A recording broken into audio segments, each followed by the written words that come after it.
भारत के नक्शे पर कभी गौर किया है?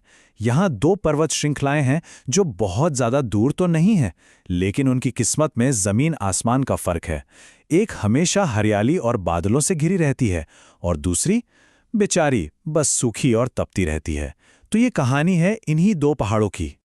अब सवाल ये उठता है कि आखिर ऐसा क्यों है?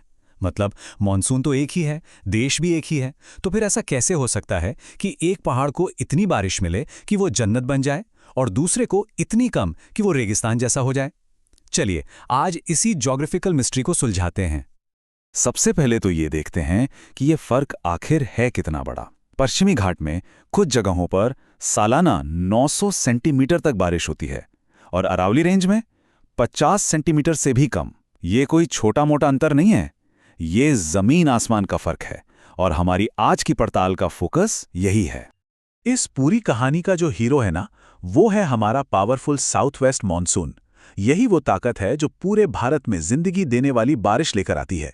लेकिन ये हीरो अपनी नमी कहाँ बरसाएगा और कहाँ से बस गुजर जाएगा, इसका फैसला करते हैं रास्ते में खड़े पहाड़। तो होता यह है कि ये हवाएं अरब सागर के ऊपर से गुजरते हुए अपने अंदर ढेर सारी नमी भर लेती हैं। सोचकर देखिए जैसे पानी से लबालब भरे हुए बड़े बड़े स्पंज हों जो जमीन की तरफ बढ़ रहे हैं। यही नमी इस पूरे इलाके में होने वाली बारिश का असली सोर्स है। तो सबसे पहले केस स्टडी करते हैं पश्चिमी घाट की। आखिर ये पहाड़ ऐसा क्या जादू करते हैं कि मॉनसूनी हवाओं से सारी बारिश निचोड़ लेते हैं? पश्चिमी घाट के इस कामयाबी के पीछे दो बड़े सीक्रेट्स हैं। एक उनकी डायरेक्शन और दूसरा उनकी बनावट। चलिए एक एक करके इन दोनों राज से पर्दा उठाते हैं। यहाँ जो सबसे बड़ा गेम चेंजर है वो है डायरेक्शन। पश्चिमी घाट मॉनसूनी हवाओं के रास्ते में बिल्कुल एक दीवार की तरह आकर खड़े हो जाते हैं। अब हवाओं के पास कोई ऑप्शन ही नहीं बचता, उन्हें सीधा टकराना ही पड़ता है, एकदम हेड ऑन कोलिजन। और जैसे ही ये नमी से भरी हवाएं इस दीवार से टकराकर ऊपर उठने पर मजबूर होती हैं, बस वहीं पर होता है असली खेल।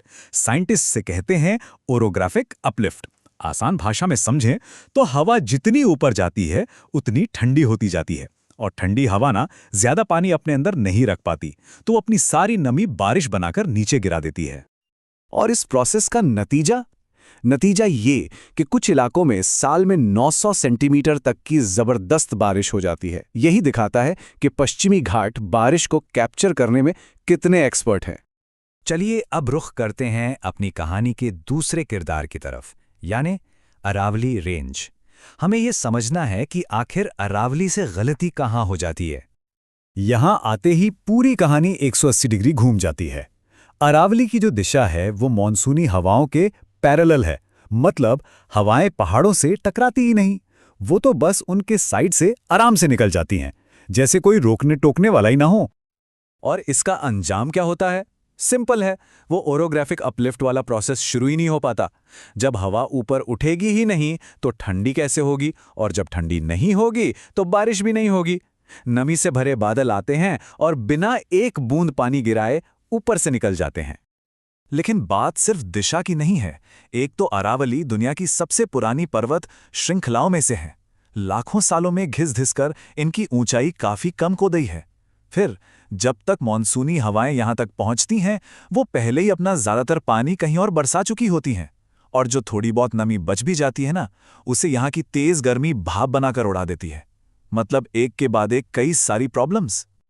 तो अब जब हमने दोनों पहाड़ों की कहानी समझ ली है, तो अब वक्त है फाइनल वर्डिक्ट का। आइए एक हेड टू हेड कंपैरिजन करके देखते हैं। इस टेबल से पूरी पिक्चर एकदम क्लियर हो जाती है। एक तरफ पश्चिमी घाट जो हवाओं के सामने दीवार बनकर खड़े हैं, दूसरी तरफ अरावली जो हवाओं के साथ साथ चलते हैं। एक तरफ यंग और ऊंचे पहाड़, दूसरी तरफ बहुत पुराने और घिसे हुए, और इसका असर पश्चिमी घाट से घने जंगल और नदियां निकलती हैं, जबकि अरावली के आसपास रेगिस्तान फैल रहा है। तो इस पूरी कहानी का सार क्या निकला?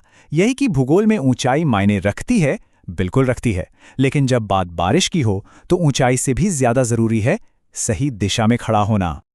तो आखिर में इस पूरी ज्योग्राफिकल मिस्ट्री का जवाब एक सिंपल सी लेकिन बहुत गहरी बात में छिपा है कि एक पहाड़ ने बारिश को रोक लिया और दूसरे ने उसे बस गुजर जाने दिया।